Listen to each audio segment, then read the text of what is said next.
Hello les gens, on continue les vidéos cette semaine avec une petite voix. Malheureusement, je suis toujours pas rétablie, mais j'avais envie de revenir avec une vidéo recette autour de repas automnal à emporter.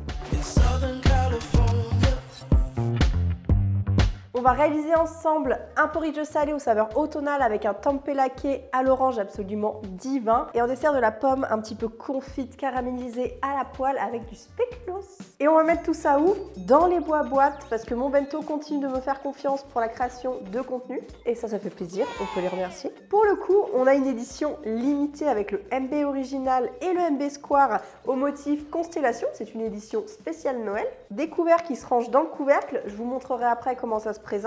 Et la petite nouveauté pour les fêtes, un furoshiki qui est très mignon et comme ça, pour offrir, ça envoie du pâté. Les deux modèles sont made in France, ils sont sans BPA, ils passent au lave-vaisselle, au micro-ondes et au congélateur sans aucun problème. Je vais vous faire la petite démo du furoshiki.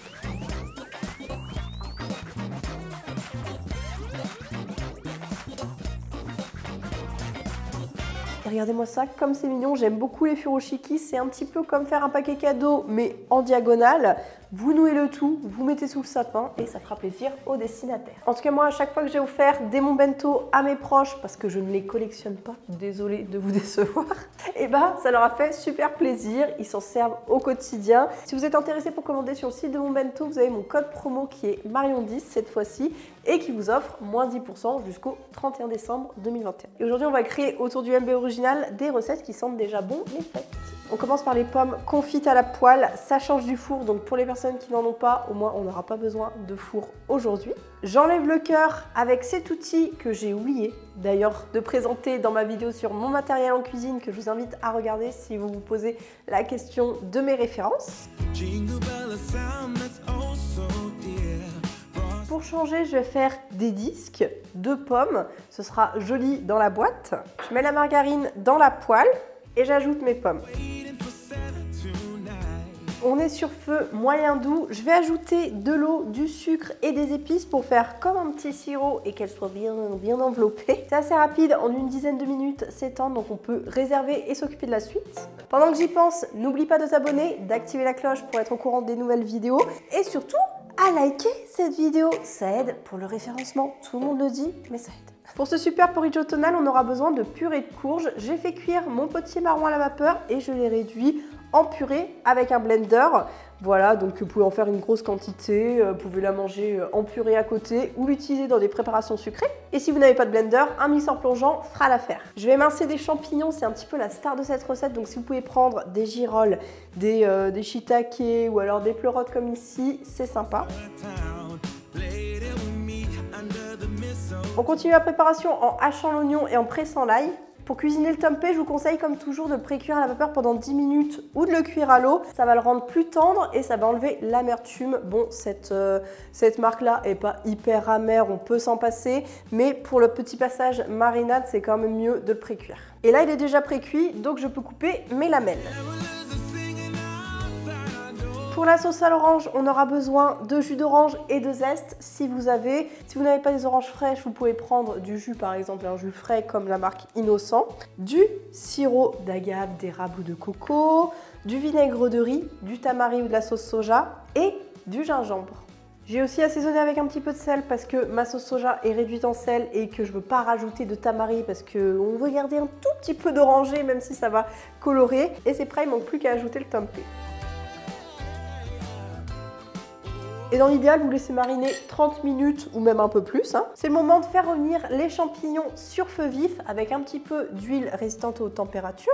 En parallèle, dans une casserole sur feu moyen doux, on peut commencer à lancer les oignons. On met un petit peu d'huile d'olive. En attendant, je vais mélanger du bouillon de légumes à l'eau bouillante. Une fois que les oignons sont translucides, ça prend environ 4 minutes. Je couvre et je laisse cuire encore 4 minutes. En fin de cuisson des champignons, je les sale et je poivre aussi. On va pouvoir venir les réserver et faire griller le tempeh. Je remets un petit peu d'huile pour le tempeh, c'est optionnel, mais ce sera plus gourmand forcément. Et on l'ajoute à la poêle. J'ajoute l'ail pour 1 minute. Et on peut ajouter nos flocons d'avoine avec le bouillon de légumes, la purée de courge et le poivre. Et on laisse cuire le porridge sur feu moyen doux pendant 8 minutes en remuant régulièrement. J'ai oublié de préciser d'ailleurs que vous pouviez choisir des gros flocons d'avoine, ça dépend de ce que vous aimez. Moi j'aime bien les petits, mais les gros vous aurez plus de texture sous la dent. On retourne le tempeh à mi-cuisson. La cuisson totale prend environ 10 minutes sur feu moyen. Quand c'est caramélisé et qu'il ne reste plus beaucoup de liquide, c'est que c'est prêt. En fin de cuisson, vous ajoutez les champignons. J'en ai réservé quelques-uns pour la déco. Et là, on mélange bien tout ça. En gros, c'est un petit peu comme un risotto à la courge, sauf que c'est du porridge. Donc c'est un petit peu plus fancy, vous voyez. Les collègues vont être jaloux. En fin de cuisson, vous goûtez et vous voyez s'il faut rectifier l'assaisonnement. Ça va dépendre de votre bouillon de légumes. C'est le moment du dressage.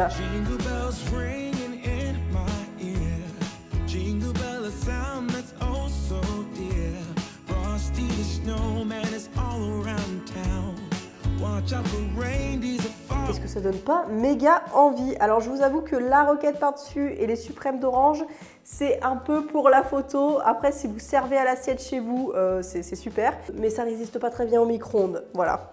Pour le dessert, on est aussi clairement sur des saveurs de Noël avec le 4 épices, la cannelle, la pomme qui va être chaude parce que vous pouvez la réchauffer au micro-ondes au dernier moment. J'ai parsemé d'un peu de spéculoos par-dessus pour la gourmandise. Et vous pouvez bien entendu enlever le petit pot contenant du yaourt végétal au moment de réchauffer.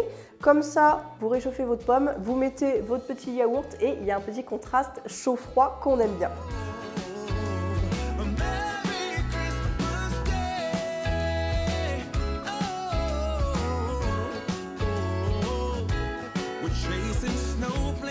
J'espère que ces recettes t'ont plu et que tu les testeras, surtout le petit porridge salé qui est fancy. Je suis désolée d'être encore malade, bon c'est pas de ma faute, j'ai pas besoin de m'excuser, mais si vous avez des remèdes de grand-mère, je veux bien en commentaire. Je connais le thym, tout ça, ça ne suffit pas. Peut-être aller voir un médecin. Bon, bonne nouvelle, malgré mon état, on continue. Et la semaine prochaine, j'ai prévu une recette de Noël. Ça y est, les vidéos de Noël vont démarrer. On était déjà un petit peu les pieds dedans aujourd'hui. Et là, ce sera aux saveurs marines. Et après, je travaille sur une version de gras dur. En gros, de vrai gras ou de faux foie gras, plus dur. Voilà. Ça devient compliqué ces intitulés. Il ne me reste plus qu'à vous dire, pensez à vous abonner à mon Bente et on se dit à bientôt pour de nouvelles aventures. Ciao.